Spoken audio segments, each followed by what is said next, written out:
PT Dax Jaya Indonesia merayakan hari jadinya yang ke-6 dengan meluncurkan proyek hunian terbaru Sakura Village 2 di Hotel Claro Makassar.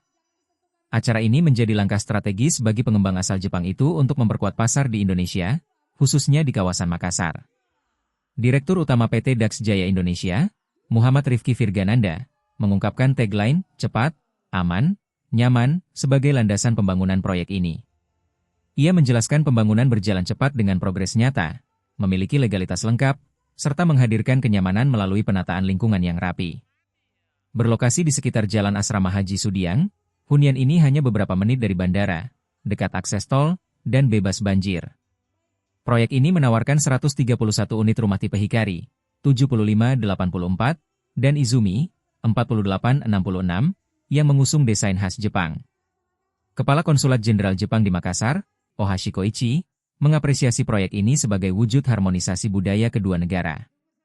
Rangkaian acara diisi tarian Jepang, pemutaran video profil perusahaan, testimoni pelanggan, serta hiburan dari Hiroaki Kato.